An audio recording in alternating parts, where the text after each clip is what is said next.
What's going on, everyone? Jeremy here from the Quartering. Hey, by the way, I'll be live streaming tonight at like 10:30-ish. I know it's kind of late, but I don't want to overlap Tim's show.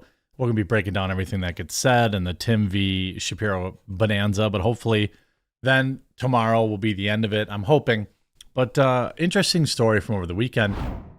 I think that the media often, it amplifies the worst of whatever group they might not like to prove their point. It happens on the left, it happens on the right. But there's in particular one group of people that seems to have galactic levels of carte blanche in terms of behaving badly because people are so super afraid about getting canceled. But J.K. Rowling has been one of the few people, even though I strongly disagree with many of her takes, that has stood up against the madness and received, unending abuse online that is ignored by the very same outlets that would be appalled if somebody were to say these things to any other leftist. But because J.K. Rowling believes in biology and believes in, a woman being a woman, etc., they just laugh and don't say anything about it. This via the Daily Record, following a report on the Daily Mail. Let's start with the Daily Mail from yesterday. J.K. Rowling slams trans activists who fantasized about terrible things happening to gender-critical feminists at Kelly J. Keene rally. J.K. Rowling has slammed a trans rights activist who fantasized about terrible things happening to people they disagreed with. The tweets from the now deactivated account described a car running through the people attending the rally and watching them. I'm not even going to write what they say. It appeared to then, of course, issue some sort of veiled threats for those on attending the Glasgow Let Women Speak rally organized by Kelly J. Keene's campaign. Again, correct me if I'm wrong, but is there another group of people that gets away with saying stuff like this at the same level as people that say it under the guise of being for trans rights? I've said this for a lot of years. I know I have trans viewers and I appreciate them and I appreciate their perspective. And usually when I say, hey, email me, I get emails from them. And in most parts, maybe I'm uneducated about something and they're happy to correct me. But they're just like, of course, anyone else is trying to get on with their life. They also don't like these lunatics. It's like, I've often said that the trans brand needs way better ambassadors. People who are not lunatics, unhinged lunatics, who say horrible things under the guise of course, trans rights. So J.K. Rowling writes, weird, isn't it? But I struggle to remember any other progressive movement that attracted so many men who loved fantasizing about terrible things happening to women.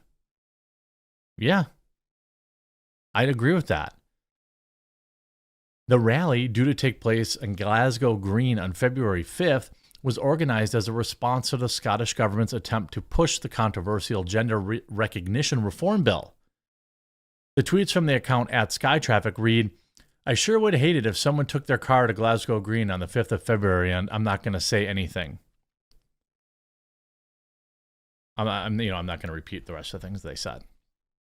But, these words sparked rage online with activists calling it sickening and dangerous, while others called for the police to get involved. Ms. Rowling, who has been outspoken advocate of women's rights, including the need to protest gender-specific spaces, was quick to respond to the tweet. She said, weird, isn't it? But I struggle to remember any other progressive movement that attracted so many men who loved, what I said earlier. She went on to add that the man was a brave boy who'd been publicly advocating for the car to be driven into the rally. Public backlash against the author began in March 2018, and when she was criticized for liking a tweet that referred to trans women as men in dresses.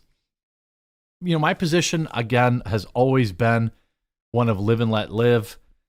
I know that it leads to kind of a slippery slope, but, as far as, where as long as you're not infringing on other people's rights, I'm cool with you.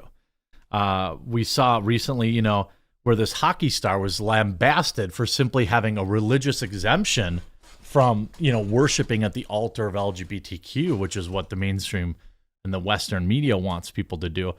That kind of stuff is not okay. And I would hope that my LGBTQ viewers would agree with me. And I think they would. You probably don't watch my videos if you agree with that kind of stuff.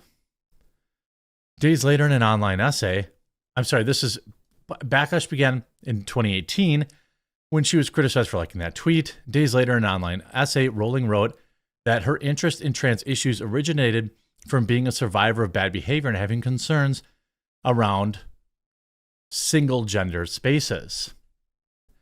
Despite continual criticism over the last 3 years, she has insisted that she does not feel canceled. Went on to announce that she would fund a new woman-only service for victims of bad behavior. The writer has previously said that she had faced all sorts of threats because of her opinions on trans issues, including the controversial gender recognition reform bill. Well, we know this to be true because I've reported on it on this channel multiple times. If passed, the bill would lower the age for applications for gender recognition certificate to 16, removing the need for any medical diagnosis of dysphoria, essentially delegitimizing gender in all forms.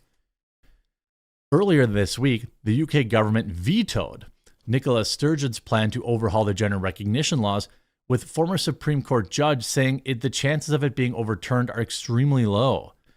Ms. Duffield said, who had been campaigning alongside Ms. Rowling for the protection of female-only spaces, was heckled by her own party last week after declaring she supported Westminster's move to block the bill from passing. Ms. Duffield, who had been a spokesperson for the Police of Scotland, told Mail Online, "We can confirm that we have received a report of various online threats being made." Look, you can disagree with people all you want.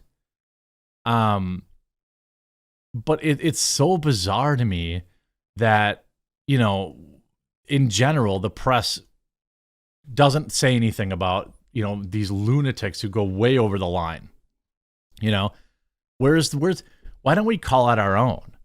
Like a lot of people on the right or the center or the free speech space, really have been advocating for like Eliza Blue, for example. Well, it turns out she's a censorious deplatforming hack.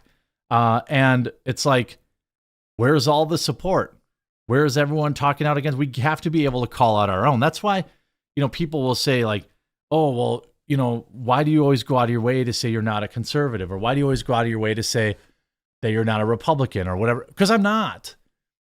I'm just like me. And I don't think that that's, I don't think that that's a cowardly thing to be, to stand by your own beliefs and not need the validation or the tribalism that comes with self-identifying in these groups. I think that it's better that you get better discourse when more people say, hey, yeah, I vote Republican, but by the way, these Republicans were all the happier to send our money to Ukraine.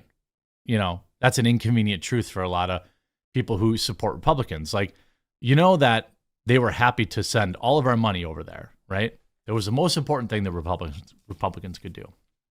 So, no, I don't really stand with any one particular, party.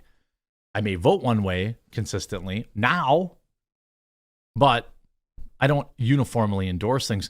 But, you get like stories like this where people are like, oh, it's stunning and brave that somebody's buying secondhand books and erasing J.K. Rowling's from it. And people are paying for this crap. They bought these books, they, use an X-Acto and to cut her name out of it. Like that in any way, shape, or form changes the fact that she wrote the book and that you paid for it. This group of individuals have maybe the most unhinged spokespeople I've ever seen.